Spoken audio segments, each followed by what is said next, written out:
Hello students. So in today's lecture we'll be discussing about machine foundations. So in previous lecture of this module we discussed about the site investigation, and in this lecture it is all about the basics of machine foundations. And be covering in detail because at undergraduate level you just have to know about some basic idea of machine foundations. Also, exam point of view, I would like to point out one more thing, that most of the questions for exams, weightage is given for the site investigations compared to this machine foundation. But you have to study machine foundations as well, because theoretical aspects questions will be there from this area as well. But give more importance to site investigation. So this is a syllabus. You have a brief idea. I will give a brief idea on machine foundation. Then you have the mass spring model for undamped free vibration. So there are damped vibrations and undamped vibrations. I will explain what is that. But you are only dealing with the basic case of undamped free vibration or just free vibration. Then comes natural frequency, then coefficient of uniform elastic compression, the terminologies you have to study. Then how to isolate the machine foundations from vibrations. Now what is machine foundation? So generally foundations are subjected to static load. Whatever we have discussed until now is just a static load, but they are also subjected to some dynamic loads as well, and sometimes a combination of both. So when you design foundation for the dynamic forces, then it becomes another part in geotechnical engineering, which is called the soil dynamics. Here you deal with the behavior of a soil under dynamic conditions. Usually the dynamic forces, we know, earthquakes, blast, some kinds of blast is occurring around the building, or some pile driving is also, I already explained in pile foundations, that pile driving can cause considerable amount of vibrations to the adjacent structures. Then a landing of aircraft in vicinity, that can, even the movement of trains can cause vibrations to the structures around the railway lines. Then obviously the running waters, very harsh running water, action of wind. Even some machineries, special machineries, which vibrating kind of machines can cause different types of dynamic forces, which can vibrate, and it can adversely affect the foundation soil. So various foundations which support machines, usually you can have reciprocating engines, some radar tower, punch presses, turbines, and large electric motors, generators. All these are having vibrations.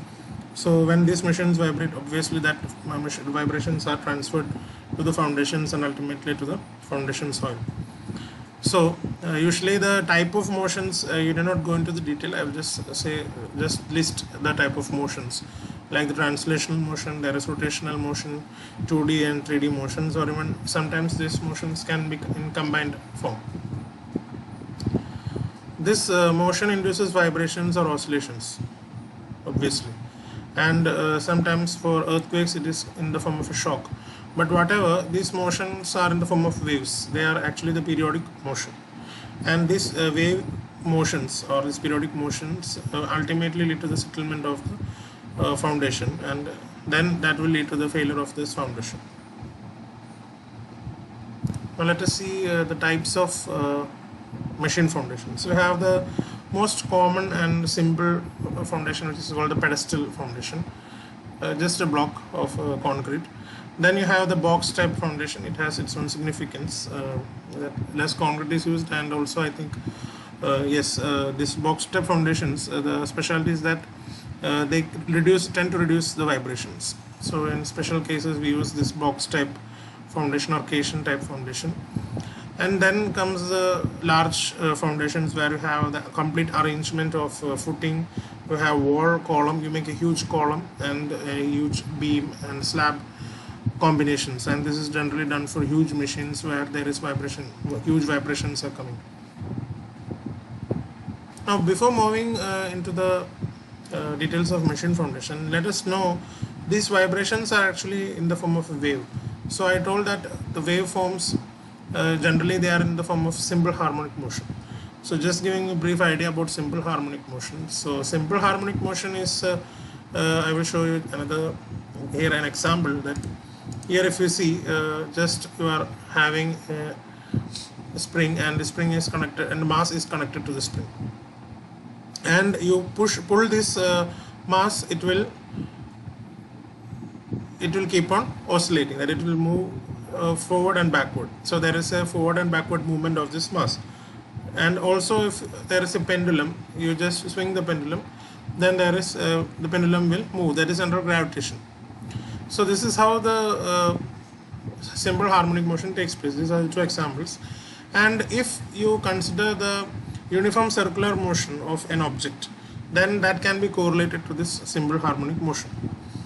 So that is what here it is shown, that the simple harmonic motion, which is in the form of a wave, is correlated to a circular motion, and the circular motion of an object.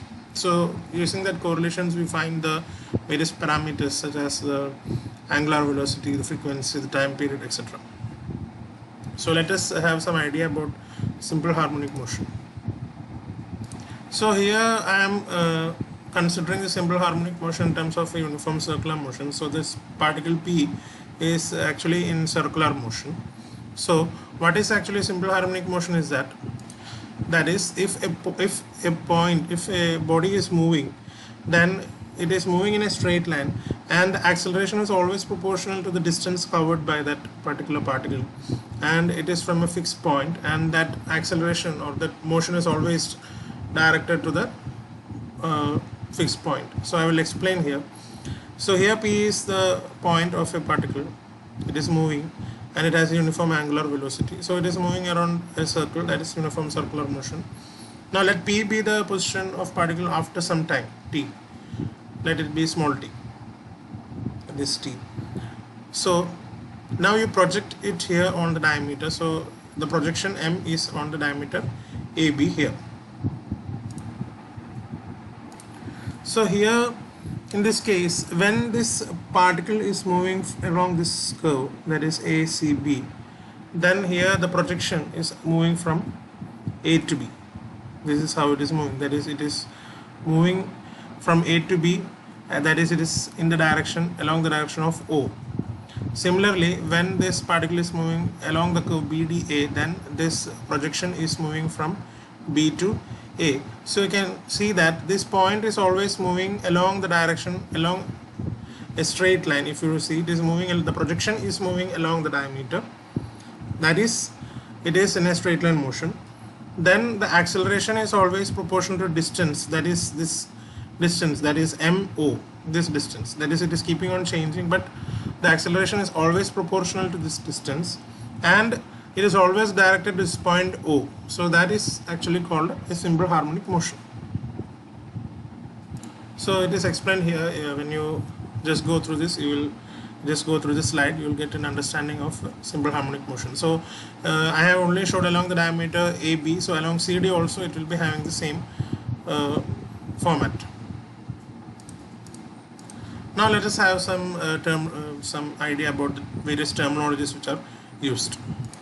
So what is amplitude? So distance between the extreme and mean position of particle which is under simple harmonic motion is called the amplitude, or maximum displacement of the particle from the mean position. So here I will show you here, if you see this wave here, this is the amplitude, that is the maximum displacement. This is the amplitude here for this wave, and here you can see, if you see this particular circular motion, then this radius will be the amplitude. That is how the amplitude is measured. Now oscillation is actually the motion of the projection of particle along the diameter. So I showed you in previous case that here this M is moving along the diameter, so that motion is actually considered as the oscillation. So here I am just showing the magnitude. So here you can see this is of a lower magnitude, and this is of a higher magnitude, and you can see the circular motion here, it's a small circle, and here it is a larger circle as the magnitude is larger. Another terminology is called the time period or just period, which is denoted as capital T. So the time taken for one oscillation is called a time period or period, which is denoted as capital T. So for one oscillation, it takes 2 pi. So if omega is the angular velocity, then you find the time period as 2 pi divided by omega. Here you know that the angle covered is theta is equal to angular velocity into the time taken. So for it is actually one oscillation, means it is just one waveform. So here already I showed you, this is a wave. Here this is a wave. So this wave, the complete wave is actually it's starting from 0 to 2 pi. So for a time t, the angular velocity is omega, and for a time period capital T, for the entire oscillation, it is the distance covered is 2 pi and the time taken is denoted as capital T. So that is what is shown here. The time period is the distance covered by that wave, that is entire for one single wave, which is 2 pi divided by the angular velocity omega. Periodic motion means the motion which repeats after equal interval. Now what is frequency? Frequency is the number of cycles per unit time. So in a given time, how much cycles, or for 1 second how much cycles it is rotating, or if it is swinging, or how much time it is swinging, that is called frequency of motion. That is denoted by 1 by capital T. So frequency small f is denoted is computed by 1 by capital T, where T is the time period, which is 2 pi by omega. So the equation of frequency is omega by 2 pi. So this I already explained that the examples of simple harmonic motion, you have vertical elastic spring which is moving in this direction, up and down direction. Then you have a pendulum which is swinging, and that is shown as a correlated as a uniform circular motion here, where an object is orbiting in a circular direction.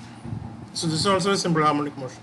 So generally we correlate such kinds of motion to a object moving on along a circular path. Now let us study the concept of mechanical vibration. So when a particle is oscillating or it is moving along a position of equilibrium, then it is called mechanical vibration. So the system will come to the equilibrium position by a restoring force. So what is that restoring force? So if you pull this object from this spring attached to a spring, then you are applying some force. The restoring force is actually that a material has a tendency, the spring has a tendency to come back to its original position. So that restoring force is generally denoted as K into X. That is, X is the distance which it is extended, and K is the spring constant. So that is how you find the restoring force. So it is it may be an elastic force in the case of a spring here, which is attached, a mass attached to a spring. Then it may be an elastic force. But if you see the swinging of a pendulum, then it will be a gravitational force. So always the restoring force F is given as the spring constant here, K multiplied by the distance which is extended, that is X, small x, and this is the equilibrium position. Now let us have some more definitions, overall definitions, which is important in this to study the concept of machine foundation. Periodic motion, already I explained, a motion which repeats after every interval. Now time taken for one wave or one cycle. Now frequency, per unit time how many cycles are there. So if say 1 second you have 5 waves, then you have the frequency is 5. But if you say that there is only one cycle in 1 second, then the frequency is 1. Now amplitude, the maximum displacement of a vibrating body. So I already showed you what is the amplitude. Now free vibration. Now you are not applying any external force and a system is just vibrating on its own. Then it is called a free vibration. That is, if you are giving some initial displacement, then it keeps on vibrating. Then there is no exciting force which enables the vibration of that body. That is called free vibration. So that frequency during that free vibration is called the natural frequency of that particular body. Similarly, forced vibration, when you are keeping on applying the exciting force, then it is called the forced vibration. Another term is called the resonance. When the frequency of external excitation is equal to the natural frequency of the vibrating body, the amplitude of vibration becomes excessively large, and that is called resonance. So you know, you have studied this in your lower classes, what is resonance, and it very well applicable for machine foundations, because every foundation and the surrounding soil, it has a natural frequency. So if machine keeps on vibrating, that vibration of the machine is actually the forced vibration, and if it keeps on vibrating, and when that vibration, that frequency is matching the natural frequency of the soil as well as the foundation, then that will lead to the entire catastrophe. So you must be very keen while designing the foundation, such that this vibration frequency must not match to the natural frequency of the foundation or soil, or you try to keep the natural frequency as low as possible. Now next is spring constants. Already I discussed about the restoring force. So from that you have the spring constant, which is K, denoted as K, small k here. Then the unit is Newton per centimeter. K is computed from the force by the distance moved, x. So here it moves, this mass moves from this point to this point at a distance x. So we have the spring constant as K is equal to the applied force divided by the distance traveled, which is x. And the maximum force in the spring is obviously the spring constant into x, kx. Now another terminology is called the degree of freedom. So what is degree of freedom? While a body is moving, it is in a spring motion or any kind of oscillation. Now you must know how many independent coordinates will be moving. That independent coordinates indicate the degree of freedom. That is how much at how much coordinates it will move, that particular object or that particular system can move. So here I will show it in a figure. Here you have arrangement of one spring, you have two springs arranged, and you have three springs arranged, and here you have a mass at the end of a spring. So there is only one movement possible, that is one dimensional, one degree of freedom. Now here you have the two coordinates here which indicate the motion. So this is called this is having 2 degrees of freedom, and in this case you have 3 coordinates of motion, so it is called 3 degrees of freedom. Now let us discuss about a spring mass model. So you have a mass attached to the spring, which is called a spring mass model. So generally in soil problems, we consider the spring as the soil. The soil is considered as a spring, and this mass is actually the foundation. So that is how we do the designing for machine foundations, or whenever there is a soil dynamic problem. So here just consider a mass and a spring arrangement, which is the analogy for soil and foundation and soil. So we are only discussing about the undamped free vibration, that is mass is moving. So here you have an unstretched position, you have some distant displacement of delta. So under equilibrium, the weight of this mass is moving in the downward direction, and the opposing force or the restoring force is k delta. But when you apply and give some excitation, then it is at a distance of x, then it is k into delta plus x. And here it is countered by this mass, as well as there is inertia force and as well as the damping force. So damping force is always correlated with velocity, that is x dot. If x is the displacement, then x dot means the velocity. So the damping force is always correlated to the velocity, and this inertia force is correlated to the acceleration, that is x double dot means the acceleration. So all these forces contribute to this counter the exciting force. That is the weight is countering the damping force is there. Damping force it is correlated to the velocity than the inertia force, which is correlated to the acceleration. But in free vibration, definitely there won't be any external damping. Okay, so the most cases we don't take the damping force. So that is why we call it as the undamped free vibration. So the equation of motion for a free vibration is represented by a sine function, that is x equal to r into sine omega t. So if x is this displacement, again we come back to the circular motion. So if x, why I am calling it as a, so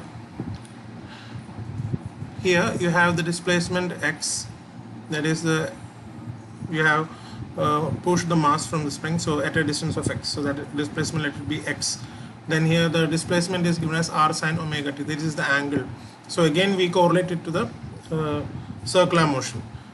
For the ease we always do like circular motion is also a simple harmonic motion. So here you can see this spring is moving, this mass is moving down, up and down.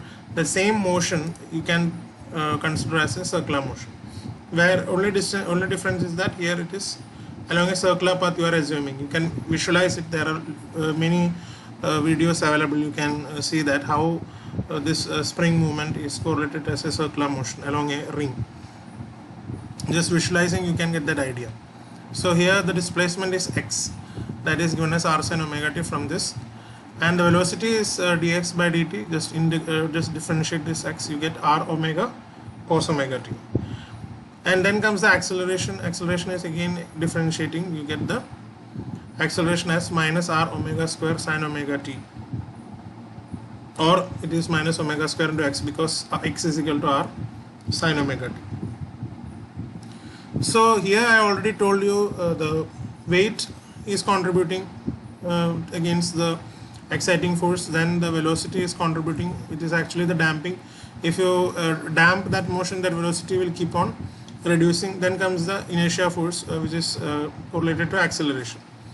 That is, the acceleration will keep on decreasing. Due to that inertia force, it will reduce, and that will all contribute to the damping of that motion, or it will counter the exciting force. So here the acceleration is minus omega square x, that you can see it is reducing, that is why it's having a negative sign. So this you can represent as a plus omega square x equal to 0. Now finding the terminologies. So this is the general equation for free vibration, that is m d square x by dt square plus kx, which is equal to 0. So here, and the solution for this is x equal to c1 sin omega t plus c2 cos omega t. Need not go into the detail. Why I am showing this equation is that from this equation we need some parameters which are used to find the natural frequency of that motion. So we already know that this acceleration plus omega square x is 0 for simple harmonic motion. That already here in this section we have found out. A plus omega square x equal to 0. So from this, if a plus omega square x is 0, then this k by m will be omega square, or omega can be shown in this form, that is root of k by m. So that is the natural frequency. So that is the angular velocity. Omega is equal to root of k by m. Now from that, how will you find the natural frequency of this free vibration? So the natural frequency is actually omega by 2 pi. Already I explained about the frequency. It is omega by 2 pi, or 1 by time period. So omega by 2 pi, which is denoted as, which can be written as 1 by 2 pi root of k by m. So this is how we find the natural frequency for a undamped free vibration. So for an undamped free vibration, you must be, this equation is very important. What is the standard equation for undamped free vibration? That is this mass into d square x by dt square plus kx is equal to 0. So how this equation is derived, I will just explain. Here this d square x by dt square, I already told you that it is the acceleration, and this kx is the restoring force.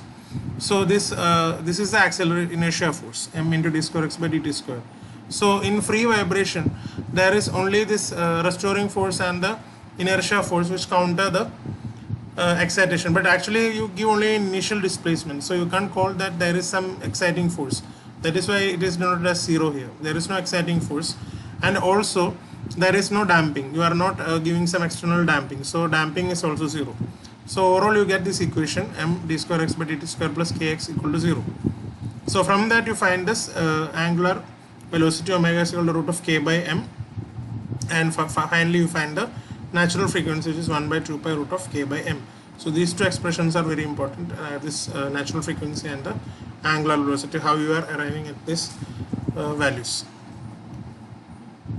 Now already I discussed about the undamped case. Now let us see the damped case. So in damped case, let us see this representation. This is the exciting force, function of time, and this is the a dashpot which is attached along with this spring, and this dashpot is actually the damper. So this is the coefficient of damping, and you have the damping velocity as well.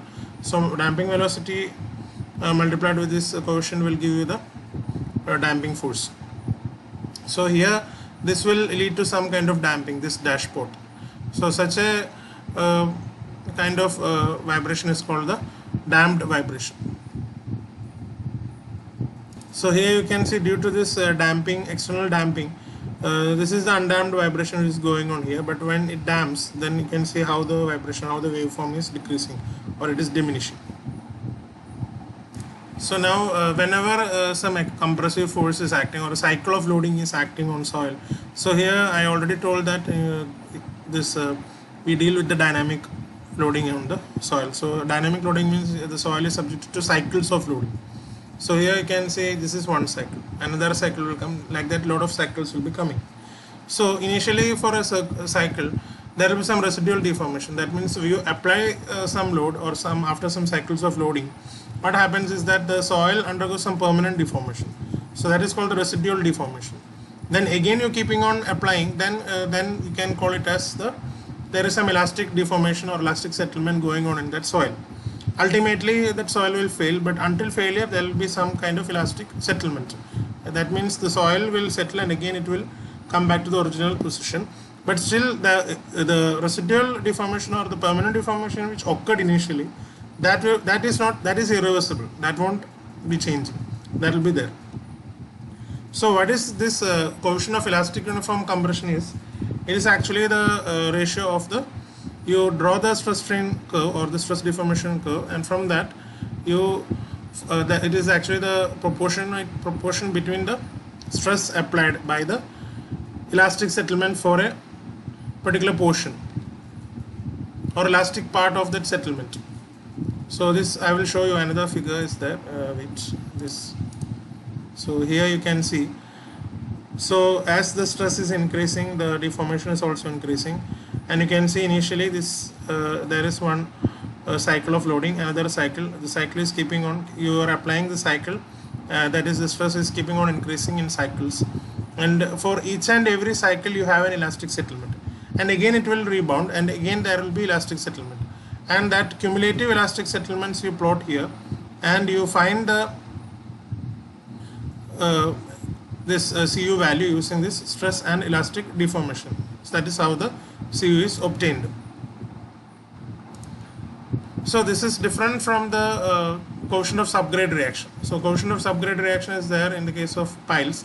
That is actually the ratio between the compressive stress and the total settlement which is taking place in the soil. So there are two terminologies, coefficient of subgrade reaction and coefficient of elastic uniform compression. This value is generally used for machine foundations. Just understand what Cu is. So if you take the vertical vibration of initially I explained about the free vibration. So if you consider a vertical vibration, the spring constant is also can be obtained using this expression. If you know the Cu value and the AF value, you can find the spring constant. So Cu value for a soil is there. Based on the type of soil, the Cu will change. So for a weak soil, it has a coefficient of elastic uniform compression. For a rock, the coefficient of elastic compression is very less. So like that, it has a different soil or different based on the type of soil, the Cu value will change. So from the Cu value you can find the K value, where using this equation, K is equal to Cu into AF, where AF is the area of contact between the foundation and the soil. So for actual field problems, you must know the Cu value of the soil, and you already know the area of contact. From that you get the spring constant, and you can compute the frequency and all, natural frequency and all. So here how will you find? You have the Cu. If Cu of the soil is given, you have the area of contact, then from that you find the spring constant K. Now you move to the equation here. How will you find the natural frequency? You know the K, you know the mass of the foundation, then you can find the natural frequency. Now moving back to determination of CU. So CU is determined using a cyclic plate load test. Now for the during the cyclic plate load test, you keep on increasing the stresses. That is, for every stress level you are having a cycle. So this is for one stress level, and for another stress level you have another cycle. So similarly the stress is increasing and the cycle is also getting bigger and bigger.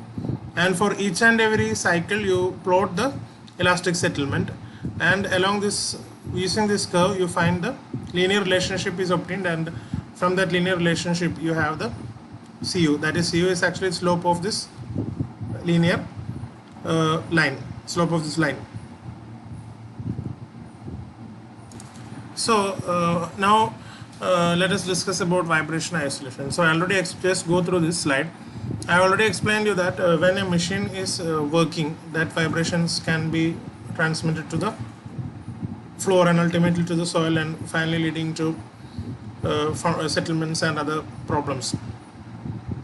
So you can provide some isolation between the machine and the foundation, or the foundation and the soil, so that the soil is not disturbed. Or also another thing is that in such cases, in several cases, if you try to isolate the machine itself from the foundation, then that machine vibration cannot be controlled. That machine will be vibrating on its own, because in some of the cases you must also control the vibrations of the machine as well.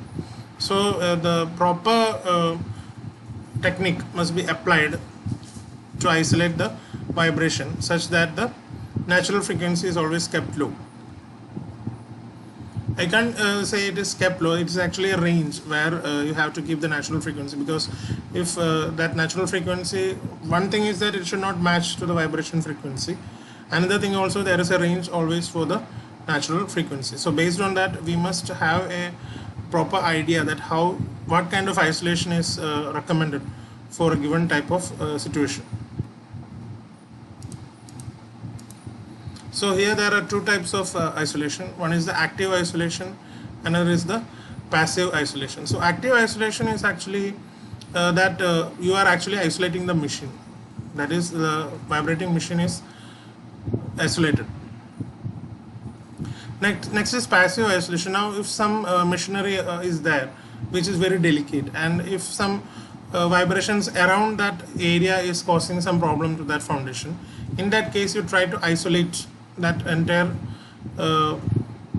isolate that machine from the adjacent forces by some means. So that is called the passive isolation. Now let us see the various types of isolations. First one is the counterbalancing of the exciting force. So in some rotating machineries, there will be always up down motions, there is piston movement, etc. So in that case you always go for some counterbalancing of this exciting force. Some exciting force is there in that rotating machine. You adjust some counterweights to reduce that, balance that exciting force. That is one option. Another option is stabilization of soil. Like if you have a sandy soil underneath, you mix some cement with the soil and you stabilize the soil, or by means of some chemicals you harden that soil, or you just increase the strength of the soil, then you can considerably reduce the settlement. Similarly, there are various structural measures which can be used to change the natural frequency of the foundation. Now let us see what are the measures. That is, first one is increasing the base area or mass of the foundation. You keep on increasing the mass of the foundation. So what will happen if you increase the mass of the foundation? So here, if you increase the mass of the foundation, then definitely this natural frequency will go down. Next is attaching some slabs to the foundation. I already showed you some slab and beam arrangement in case of some machine foundations. Then auxiliary spring mass system. Auxiliary spring mass system is actually, if you consider that soil is a spring and the mass is the foundation and it is vibrating, you provide another spring and another system of mass, which is the absorber. So that will absorb the vibrations. For example, here I have already shown you there is a 2 degree of freedom case. Let us consider this as the soil and this as the foundation. Now you attach another spring and a mass to this. This is called auxiliary system. that auxiliary system will act as the absorber. So that is one option. Next is isolation by trench barriers. That is, you can separate the machine foundation. If there are a lot of machine foundations in an array, then you can separate them by small trenches, so that there will be some isolation. Then some isolating media can be imposed, like rubber or some other material. Base isolations you have already seen in earthquakes and all. We provide the base isolation so that earthquakes loads won't be transmitted to the superstructure. Similarly, in vibrations also you can have some isolation such that the vibrations due to the machine is not transmitted to the underlying foundation or the soil. Similarly, isolation in buildings, you separate some portions of the building to prevent the vibration of machine or some other vibrations without affecting it with any other machinery. Like that, you yourself decide some isolations inside the building to isolate these machine foundations. So here you can see here how the damping is done by means of a vibration neutralizer and vibration dampers. So this is actually a type of auxiliary spring system. So you apply isolating springs are provided to this machine, and then this will help you to reduce the damping, reduce the vibrations. So this is a various method. You provide an inertia block, then you have a seismic mass, where all these are used as isolations. This is called auxiliary spring mass system. Next is the type of trenches. So you provide trenches here, so that also reduces, so that a presence of trench in the path of wave reduces the onward transmission of vibration. That is, you are cutting this wave here with the help of a trench, so it won't be transmitted to the surrounding machines. So another methods are like rubber carpets, steel helical springs, air bellow mounting systems. A lot of measures are there. You can use rubber, felt, cork. Just go through these sections for just get an idea about the various isolating media. So these are the general aspects of machine foundations. I have covered most of the basic concepts. Generally, only theoretical questions are asked from this area. So just go through this, and if you have any doubts, just ask me. Okay, thank you.